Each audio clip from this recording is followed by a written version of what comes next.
Hi everyone, and welcome to another Learn Unboxing, where we show you cool educational tools and robots that you can use to enhance what you are already doing in your classroom. So today, get ready, I'm going to show you one of my absolute favorite robots. It's perfect for K4 to Cycle 1, and it is Kibo! Okay, let's get started. So here we have Kibo. It is a Kibo 15. There are different models. There's the 18 and 21 that have additional sensors and parameter blocks that you could look into if your students are a bit more advanced or if you want to go further with Kibo.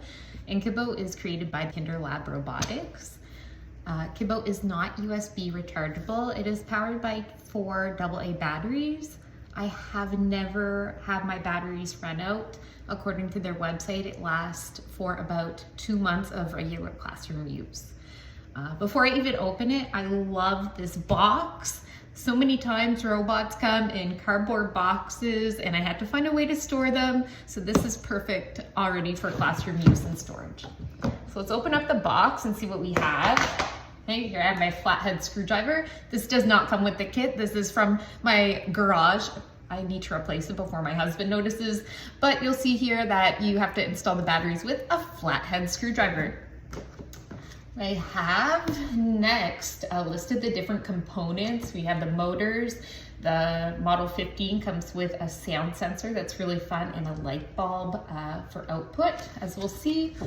So we have instructions. I love this as an educator. They're not too long. They're easy to read. Even your students in like Cycle 3 could maybe support the kinders or your Cycle 1 students with reading it because it's not that long.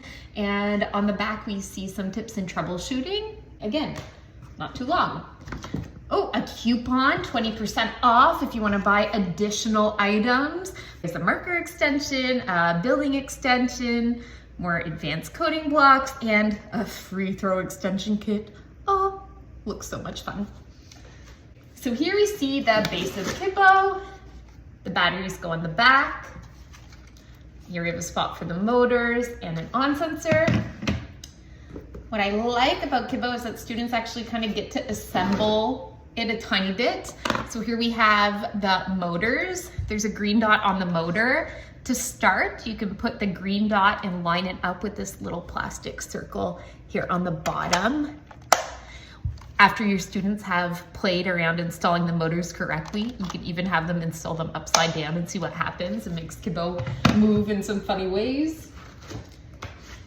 Here we have our wheels that attach right to the motors. Oh, did I put them on right? There we go.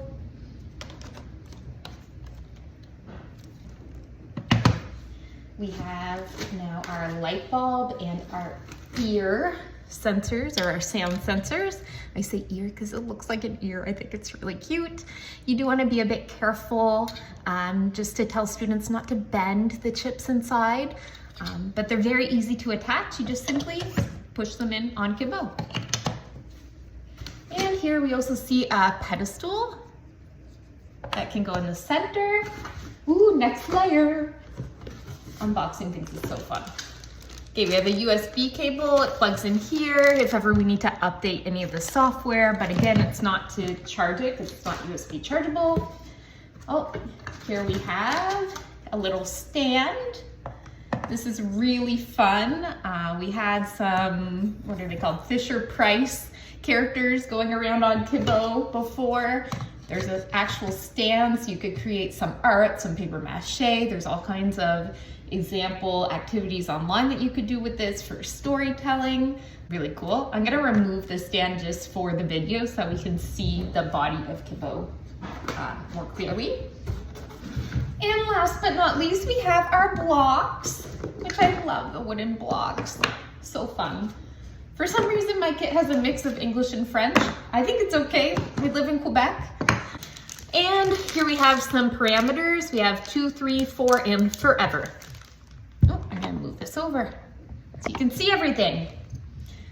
What I like about these blocks, first of all, they're wood. They're super durable, but also that, you know, there's a start and an end block, and most of the blocks have pegs to put them together. But you'll notice the start and the end block, you can't insert anything on either side, so it naturally helps students learn that they need to close off whatever they create. So let's make a basic code for Kibo. We're going to put the blue light on, and then we'll make him go forward.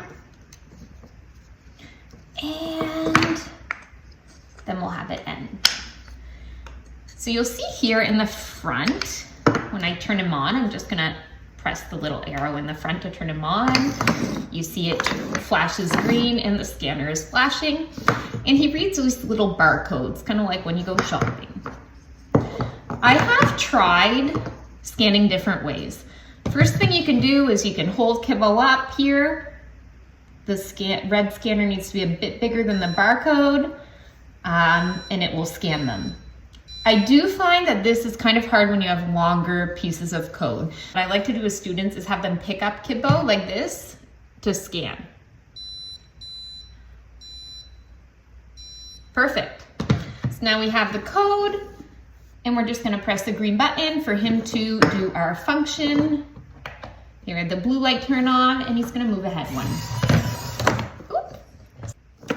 One block that I really like that comes with the Model 15, which I want to show you, is this wait for a clap block. It's really fun. Of course, you need to use the sound sensor.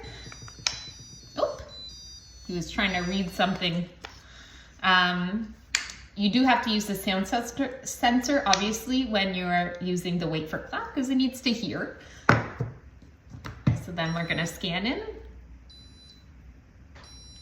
If ever it doesn't scan right, it scans a block twice. It's a good time to teach problem solving with students and debugging.